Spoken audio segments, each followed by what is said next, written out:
All right, guys, Darren from FBA Elite, and welcome back to another video. So in this week's video, I've got two very important warnings for new sellers in 2024. The second warning is absolutely critical, so make sure you stick around for that. So the first warning, let's just lay some foundation for this first. January is by far the most popular month of the year for starting an Amazon FBA business. And I know this for a number of different reasons. By the time January comes around, I see a big uptick in new subscribers, in view counts on the videos, people buying my calls, people signing up for mentorship, etc. So I know from doing this for kind of over 5 years now that January is by far the busiest month, which is great for people that want to start their own business. But it's also the month of the year when most people give up on Amazon FBA.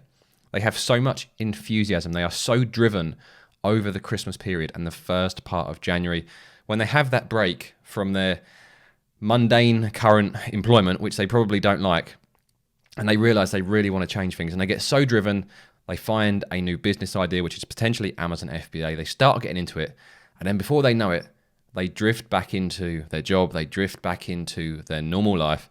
And as we come to the end of January, there's going to be lots of people out there, lots of people actually watching this video, and lots of people are going to skip over this video as they already feel guilty about not making progress the past week or two, who just start making excuses. It's like, oh, I haven't got time to make progress this week, or oh, I'll do it at the weekend, and the weekend comes and goes. So this is the first warning in this video. If you were excited about Amazon FBA a few weeks ago, and were excited about in 12 months time not being in the crappy position you're currently in your employment, and you want to change that, I want you to maintain that drive. Stop making excuses. It's Friday now. You'll be watching this probably over the weekend. Continue to make progress with your business. And if you are getting stuck on anything, I've got some solutions to that at the end of this video. Now, the second thing, I'm just going to adjust the webcam so I can talk you through this fully. So I'll be right back with you. And this is the most important takeaway from this video. Whether you're a brand new seller or you're an existing seller, if you've been doing product research in December and in January, before you place any bulk orders, before you commit a large amount of money, I want you to go back and double check something, because I've seen at least 4 different sellers that I mentor at the moment almost make this mistake, and I've been able to pull them up on it, and they've been able to sit back and see how things play out before they make a decision. So I'm seeing this firsthand, people making this mistake. And that's why as soon as I got up this morning, I wanted to make this video. That's why I'm still half asleep. I wanted to drive this point home to you guys, because I don't want you to make this mistake, as if you don't check this now, in 3 months' time, when your batch of inventory arrives, you're going to struggle one way or the other. So in front of me, we have an example niche. We have the chopping board niche. And anyone that's doing product research at the moment, or has done product research throughout January, is going to look at these statistics and make decisions based on the statistics that are presented in the sales estimator tool they're using. So I'm using X-Ray here.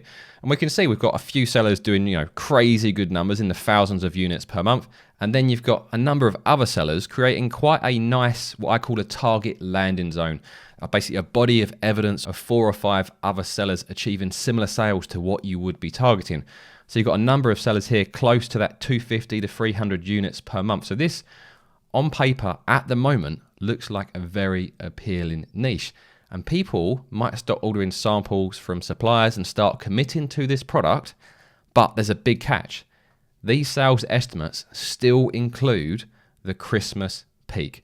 Now, the Christmas peak will impact different niches differently, so you have to check this, and some niches aren't seasonal, but a lot of products are. And if we look at the search volume for this, so this is for wooden chopping board, look at this spike in December and the first part of January. So any sales estimates you're seeing at the moment are going to be skewed by what happened during that peak. So if we had a peak of nearly 8,000 search volume, or just over 7,000 search volume, and year round we're about 1,500, potentially we're seeing 4 to 5 times the sales level at the moment in these estimates as to what you could expect for the rest of the year. So you could easily go into this niche, you could over order inventory that you're then going to struggle to sell. So it's so critical you come back and check this. What I would recommend to everyone is come back in the 1st or 2nd week of February to get an idea of realistically what you can expect throughout the year. And of course, check this for other seasonality throughout the year. There might be peaks in around Valentine's Day or around Easter or in the summer or Halloween, lots of different seasonal events. So always check that, and always be aware when you're doing your analysis if there is a seasonal event going on or has recently happened that could be skewing the figures. Now, this is just a search volume for this particular keyword, but if you want to confirm this, you can go into individual products, you can click onto their sales graph, and you can see how they've been selling throughout the year. You see these guys had a bit of a tick up here. They were probably had a stock out period here.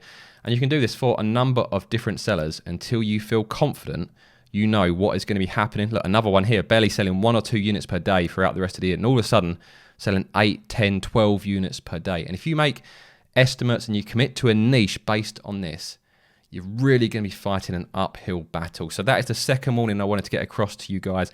Always be checking the seasonality. Make sure your analysis at the moment does not include the peak from the end of 2023 and the first part of 2024. Now, if you're not using a good sales estimator tool, I'd recommend Helium 10. There is an affiliate link in the description and in the pinned top comment, and they have an offer on that expires in 5 days, 30% off for your first 3 months. It expires on January the 31st.